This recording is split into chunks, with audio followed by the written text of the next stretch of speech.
We're saying that, testosterone drops in men. Logically, it should be dropping in women too. Correct. I developed low testosterone at 49. Our environment over the past 40 years has been so toxic. Now that there's a lot of talk about testosterone, when should they check it? The same plastics that are affecting testosterone in men are also affecting it in women. A lot of people are going to TRT, but what are the long-term side effects? The only thing with this, it does decrease your sperm count and affect fertility. Hi everyone, this is Dr. Labib and welcome to the Zenos Health Podcast. I'm joined today by Dr. Rudy Eberwein, a functional medicine expert with over 20 years of experience. We're going to discuss everything from weight loss to testosterone to hormone replacement, gut health, toxins. We're going to talk about everything. Dr. Rudy, welcome to the podcast. So excited to be here, my first time in this part of the world. And to be with a friend makes it even better. Yeah, you're more than welcome, and I'm so excited about the discussion. So first, just briefly tell me about yourself, what have you done so far, and why are you here at the Zenos Summit Definitely. today? So I'm originally from Haiti, and I came to Miami about 30 years ago, and I pursued internal medicine. So the first 10 years of my career were in acute medicine. I worked as a hospitalist in the emergency room, in ICU, carrying the code beeper, hard work. I loved it, but it didn't fulfill me. I didn't want to just treat disease, I wanted to prevent disease. So I made the switch to functional medicine about 20 years ago, when there were just very few people doing this. And as my career went forward, I started first with a weight loss clinic, because I feel nutrition is the lowest hanging fruit of wellness. I help people change what they ate for wellness. Then as I got forward, I realized there are hormonal limitations to what people can do. So I learned how to do bioidentical hormonal replacement. And as I kept going forward, I got more into this world. And we met and we talked, and I'm so glad to see your growth in that career, because I have to tell everyone that how I met you. I met you by serendipity at a dinner, and we from one thing to another you told me about Labib, go check your testosterone levels, remember? And I had never heard of functional medicine. I was in practice for over 15, 20 years. I never heard of functional medicine, and you got me into this, and you said you've been in it for 20 years. Yeah. And I think, in med school, we don't learn about nutrition, we don't talk about toxins, and from one thing to another, from checking my testosterone, we ended up, connecting about toxins. Yeah. And let's start, in the beginning. Let's start, about our environment, and then slowly walk our way into the body and see how those affect all our systems. And at the end, we need to guide people on what to do. Yeah, give tools, actually. Give tools, because, if we keep talking about theory and all that, it's so, I think applying things to everyone's life is what's, the key of success and having a good health span and eventually a lifespan. So let's talk about toxins. Why did suddenly, toxins become a topic? And this is a question I get asked by my friends. Why now are you talking about toxins, about non-stick cookware, about glyphosate? What was the issue 10 years ago or 15 years ago? Why now? So that was, again, my career, the way it went. And you're the perfect example of the patients I was seeing. Mid-40s, healthy, knowledgeable, did everything right. Don't say my age. I said mid-40s, 41. Okay. So that means, and you still, again, because you talked about this, we can talk about it, you had low testosterone. Correct. I developed low testosterone at 49. I've always been healthy. I lifted weights. Why is this happening to it? When we went to med school, we learned that low testosterone happens in late onset hypogonadism, meaning only old people get this, or if you had cancer or radiation. Why are we having such obesity problems? 70% of the population in the US is either overweight or obese. Yeah. Why are we having so much insulin resistance? More than 1/3 of the patient is diabetic, 2/3 has insulin resistance. Is it that our genes change? Is it just that we eat bad? That's when I discovered it's our toxic environment. Our environment over the past 40 years has been so toxic, and there's a curve that illustrates that very well. In 1960, the production of plastic was about 2 million pounds per year. 2024, 430 million pounds of plastic. Chronic disease went from 10% of the population in 1960 to now more than 40%. And you can see They everything. go hand in hand. They go hand in hand. The decrease in testosterone, the 52% decrease in sperm count that we're seeing, we can point our fingers at the endocrine-disrupting chemicals and the toxins that industries have flooded our world. Today's episode is brought to you by Zenos, the science-backed longevity brand that is redefining what modern health can look like. Every formula is built with clinical doses, standardized extracts, and real research, not the fairy dust you see in most supplements. From mood and metabolism support to cellular and gut health, Zenos blends ancient compounds with cutting-edge clinical science. If you care about living longer, living better, you'll want to explore what real formulation looks like. Learn more at zenoshealth.com. World with. I think, a major question from men, in their 30s, 40s, now that there's a lot of talk about testosterone, when should they check it? What should they do with it? Because if you tell them about toxins and, decrease your toxin load, it's not easy to do that. Let's be realistic. Yeah. So, if you have a friend who's in his 40s, should he check his testosterone? Yeah, that's a great question we get all the time. Yeah. And if you asked me that 20, 30 years ago, I'd be like, no, wait till you're 50 or 60. Now I said everybody should have a baseline of testosterone, even an 18 or 20-year-old, so that by the time you're 30 or 40, you can see if there's been a big change. Because testosterone levels don't tell you the whole story, right? You can have a normal testosterone. The normal testosterone is between 300 and 1200. Let's say you come in, you get checked, you're at 400. You're still within the normal limits. What if 20 years ago you were at 1,000? You've had more than a 50% decrease in your, so the delta, the change is more significant than the absolute number. Yeah. And I'm going to link this again to all the toxins, because that was a study that was done by our friend Dr. Ranjit Ramasamy from University of Miami. He looked at young adults and adolescents, men, in the USA, 19 to 35 years old, and he showed that there was a 20% incidence of low testosterone, 20%. That's a high number for that age group. I mean, but we're saying that, testosterone drops in men. So automatically, logically, it should be dropping in women too. Mm-hmm. So should we be checking testosterone in women and like testosterone levels in women that are not even close to perimenopause? Yeah. Do you do that? Yeah, that's the hot ticket of the day. Yeah. Menopause and perimenopause are having a moment because of you have MD influencers like Dr. Mary Claire, Halle Berry talked about it, that she was getting symptoms of perimenopause and nobody ever checked it. But yes, the same plastics that are affecting testosterone in men are also affecting it in women. So we're seeing women at an early age, in their 30s and 40s, needing testosterone therapy. And the tragedy is that in the US, testosterone therapy is indicated for women only if they have low libido. Yeah. That's the only indication. Postmenopausal. Yeah, postmenopausal. No, it can be perimenopausal, but for low libido. Yeah.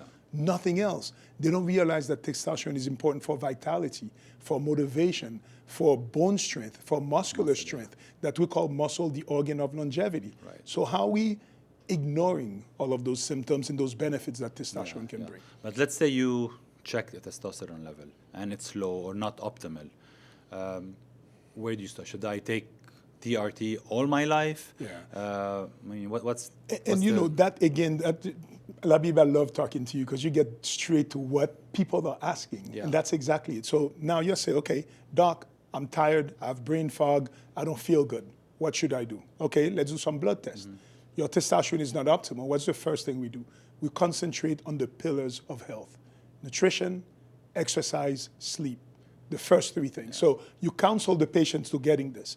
Now, a lot of the patients who come and see me, they've already tried all this because we have enough information online. Yeah. There's coaches that help, but you never forget the pillars of health. And they want quick fixes, I think. A lot of people, and like we were discussing today, it's difficult to kind of change habits easily. So they want a quick fix. They want to feel good now. Yeah. So a lot of people are going into TRT, but they're always afraid that they're going to be stuck to it all their life. Yeah. What are the long-term side effects? I think that's but to go back to this is, yes, they want a quick fix, but as medical providers, our role is to remind them there's no quick fix. Exactly, yes. We're going to focus on those pillars of health while giving you the tools to be and feel better. So after I go to the pillars of health, let's say I decide the patient meets criteria for testosterone therapy because they have a suboptimal number with symptoms. Then we discuss what would be the best form to replace testosterone. So testosterone, usually the best forms of administration is via sub-Q or intramuscular administration. That's the most common form. That's what I take, and I feel amazing with it. The only thing with this, it does decrease your sperm count and affect fertility. So if it's a younger patient who still wants to have kids, that may not be the best choice for them. Or we can always combine testosterone plus HCG, but you have to make sure you talk to the patient about this. But what's amazing, there's also topical creams that are easier to administer, but also have the consequences of lowering sperm count. And nasal spray, I think. The nasal spray is good. Maybe less effect on sperm, effective. but still it could. But I'm going to tell you the latest development that I'm so excited about. So they have oral testosterone now, and it's testosterone under canoate. And it's an oral form that is not absorbed through the liver. It's informed to the lymphatics, so that means it doesn't damage your liver. Right. And it's been FDA approved because it does not decrease your sperm count. So my younger patients who have low T, that may be a really good choice for them because I'm not going to disturb that. And the other question that you had, do you need to stay on this for life? Well, it depends on what age, because I've had patients that came to me that were overweight. I put them on GLP-1 medication, which we'll talk about this, lose weight, lose body fat, lose inflammation, and their testosterone levels rose without needing TRT. Right. Those are my younger patients. If you're 40 and plus, like for me, when I needed testosterone at 48, my reserve was already low. I could no longer increase my own reserve. I needed TRT. And for people like me, I will need TRT my whole life. I tried this 3 years into my testosterone treatment. I got more muscular. I was exercising more. My diet got even more on point. And I was like, you know what? I think I'm going to try without. Right. I came off testosterone within 4 months. The first 2 months, I felt so. 4 months. And you know what's amazing with testosterone? It's not just, people think of testosterone just for muscles and sex. It does help for those two. Of course, yeah. But what it does to the brain, your motivation, your outlook on life, your focus, your cognitive function. I could not be the business person and the physician that I am today without testosterone therapy. Yeah. I think these are the benefits that not many people talk about. That it seems like, low testosterone, obesity, all these metabolic problem, insulin resistance, they all come, they kind of like a package together. Definitely. So I'm sure you see a lot of men or women, that are overweight that have also low testosterone. So where do you start? Do you start, making them lose weight, or you replace their testosterone, or you do both together? And of course, this is where the GLP-1s come in place. But maybe if you can walk us through, the weight loss history of, where we were 20 years ago and where we are now and where we're going with, weight loss. Definitely. And, of course, talk about the miracle drugs, the GLP-1s. This podcast is powered by Zenos, supplements designed with real ingredients that actually work. No underdosing, no fillers, just real standardized compounds backed by longevity research. Try Mood Zen, Burn Zen, Cell Zen, or Gut Zen, and experience the difference that science makes. Today. So first, let's talk about metabolic syndrome, right? Because you brought that up, which is an amazing point. Because right now, what's killing our society, it's metabolic disease. And metabolic disease is when you have one or many of those components. You have insulin resistance, elevated blood pressure, abnormal lipids, and now they've added fatty liver. I think they should add testosterone abnormalities because all of those go together. So usually, in the latest study, there's a new syndrome they call the cardio-kidney metabolic syndrome, CKM. And it's estimated that 93% of Americans have at least one of the components. So there's less than 7% of Americans that are metabolically healthy. Again, why? Toxins, diet, elevated cortisol due to stress, all of those things together. But no matter what causes it, that's where we are. And I think this is a problem all over the world. All over the world. And even, in the Gulf area, this is even more. There's more diabetes, obesity, but it can be anywhere in the world because we're all kind of eating the same thing, kind of, with different, regulations. I was looking at the statistics for the Gulf countries. Obesity is at 20%. And 25% cardiovascular disease, 45% of death, which cardiovascular disease is a consequence of metabolic disease. Right. So this is a global issue that is getting worse. Exactly. Despite the age of information, everybody knows what they should do. Everybody knows what they should eat. Is the question. Applying it every day is the question. And this is where we're going to talk about GLP-1. And today, during the panel, I asked that question. There was a doctor who did a great presentation showing how much sugar is the most damaging toxin. Right. Because sugar is really what causes inflammation and causes insulin resistance. That's at the base of almost every chronic disease. So he was like, avoid sugar. Right. And there was somebody in the audience who was like, Doc, I know this. How do I do it? Exactly. And that's the question. And this is where GLP-1 medications have now represented a paradigm shift in the treatment of obesity. Because GLP-1 medications, first, I have to say that I've developed an expertise in GLP-1 medication because I started using them when they were first FDA approved 20 years ago for diabetes. Then they became FDA approved for weight loss. But what they do, they help really decrease your blood sugar and improve your insulin resistance.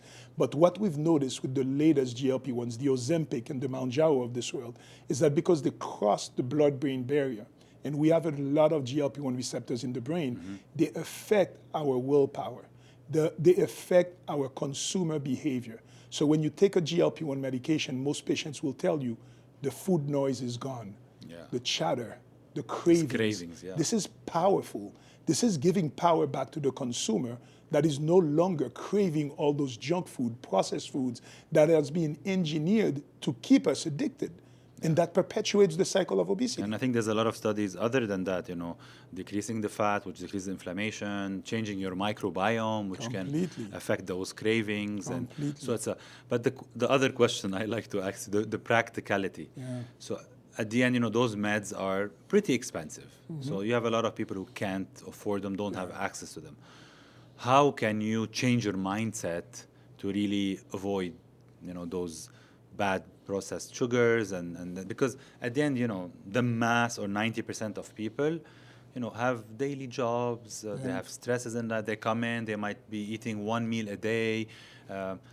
So, aligning ourselves with those people, what are some tricks that you can help people pick the things without medications? But I want us to go deeper with this because the issue that we're having is most people, 70% of the U.S. population that's either overweight or obese, they're trying, and they know all the steps. Right now, you go on ChatGPT, you ask them, write me a diet. There's so many influencers talking about this. Patients who come to my clinic, they don't come to me when they just want to lose weight. They've already tried everything. But whatever choice of food they want to grab from anywhere, it's difficult to pick the healthy food. It is. So it's stacked against us. It is to buy, like they were talking about McDonald's. You buy a McDonald's meal in the U.S., it's $5. You want to eat a salad, it's $12. So which one are you going to choose if you're limited by money? So it is to really make the better choices. It takes a monumental effort. Again, this is where the GLP-1 come because it makes you not want to eat the bad foods. You don't have those same cravings. They actually done studies on consumer behavior. It was done at Walmart. And they've seen that the people who were checking out food and were on GLP-1 medication tended to eat healthier. So they were getting yogurt and fruits instead of getting junk food. So it's changing our behavior. So your question is what everybody's asking. What do I do to eat better? Our question remains the same. Just do it, right?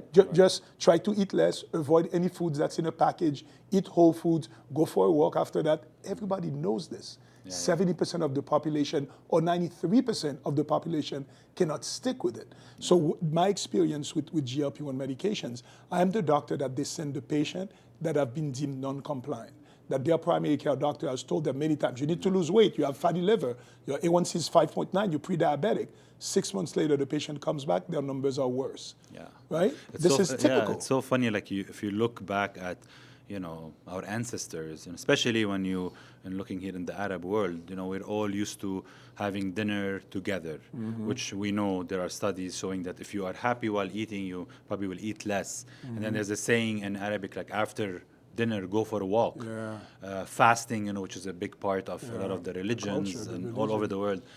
So I think our ancestors discovered all of those long time ago by trial and error or by any of those, and then we lost all these because of the evolution, and now we're kind of trying to go back to them. But we have those powerful drugs that we should take advantage of. But where are we going with the GLPs? I know there was GLP-1, then they added the GIF-1. So where are we now in that arena? So one strong sentence I like to say: GLP-1s are the penicillin of our era.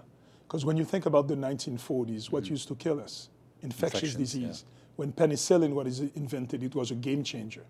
Right? What is killing us now? Metabolic disease. So GLP-1s are having the effect that penicillin had. So, but this is only 20 years. This is still very young in the years. So what I'm seeing for GLP-1 in the future, well, just Mounjaro, which is tirzepatide, has been an improvement because Mounjaro is a dual agonist. It targets both the GLP-1 and the GIP agonist, whereas all the other ones before were just GLP-1. So that's already a big improvement. We have retatrutide that's coming. That's going to be a combination of the three.